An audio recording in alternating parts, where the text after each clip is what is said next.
আমন্ত্রণ জানাচ্ছি পল্লী টিভির বিনোদনমূলক নিয়মিত অনুষ্ঠান মিডিয়া গসিপে। দর্শক, দেশে চলমান রাজনৈতিক অস্থিরতার প্রভাব পড়েছে সকল ক্ষেত্রে, বাদ যায়নি ক্রীড়াঙ্গনও। ছাত্র জনতার আন্দোলনের মুখে সরকার পতনের পর দেশের দায়িত্বভার নিয়েছেন অন্তর্বর্তীকালীন সরকার। দেশের ক্রীড়াঙ্গন, বিশেষ করে ক্রিকেটে চলছে চরম সংকটকাল।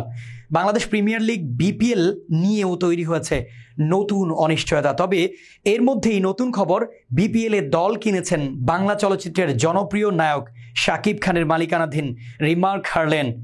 বিস্তারিত জানাতে সঙ্গে আছি আমি AKM শামীম খান। চলুন দেখে আসি ডেস্ক রিপোর্টে। ইউনিয়ন এক্সপ্রেসের স্মার্ট শপিং এ বিক্রি বাড়ে রাইতে দিনে। Union express.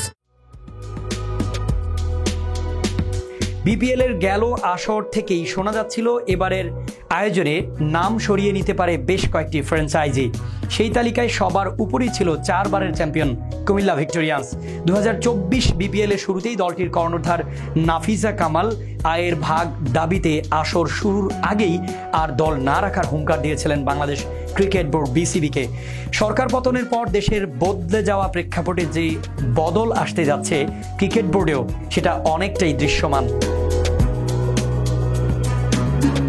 তাই ধারণা করা হচ্ছে গত আসরেই দল না রাখার হুঙ্কার দেয়া নাফিসা কামালের কুমিল্লা ভিক্টোরিয়ান্স থাকছে না আসন্ন বিপিএলে। কিন্তু কুমিল্লা না থাকলেও বিপিএলে তারকা মালিকের উপস্থিতি কমছে না। ঢাকার ফ্র্যাঞ্চাইজি কিনেছেন প্রসাধনী ব্যবসার সঙ্গে যুক্ত শাকিব খানের এই প্রতিষ্ঠানটি। রিমার্ক ও হারলেন নামের এই প্রতিষ্ঠানের সঙ্গে চলতি বছরের শুরুতেই যুক্ত হয়েছেন শাকিব। প্রতিষ্ঠানটির ব্যবস্থাপনা পরিচালক ও মালিকানায় রয়েছেন দেশীয় চলচ্চিত্রের সেরা এই সুপারস্টার। তবে এই প্রতিষ্ঠানের মূল উদ্যোক্তা নন শাকিব। দেশের ইলেকট্রনিক্স পণ্য সামগ্রী উৎপাদনকারী প্রতিষ্ঠান ওয়ালটনের উদ্যোগেই গড়ে উঠেছে রিমার্ক হারলেন। আগামী বিপিএল এর জন্য ঢাকার ফ্র্যাঞ্চাইজিটির মালিক কিনে নিয়েছে রিমার্ক হারলেন। ক্রিকেট বোর্ডে একটি সূত্র বিষয়টির সত্যতা নিশ্চিত করেছেন।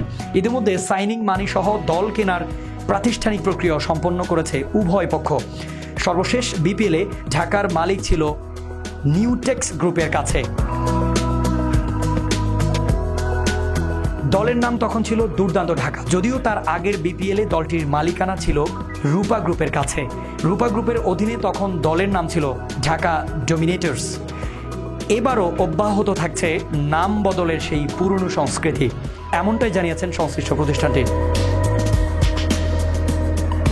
দর্শক, এবারের বিপিএল শুরু হওয়ার সম্ভাবনা রয়েছে বছরের শেষ দিকে, আর আগামী সেপ্টেম্বরের যে কোনো সময়ে হওয়ার কথা প্লেয়ার্স ড্রাফট। তবে সরকার পরিবর্তনের পর নতুন করে ফ্র্যাঞ্চাইজিগুলো নিয়ে বেশ দুর্ভোগ পোহাতে হবে BCBকে।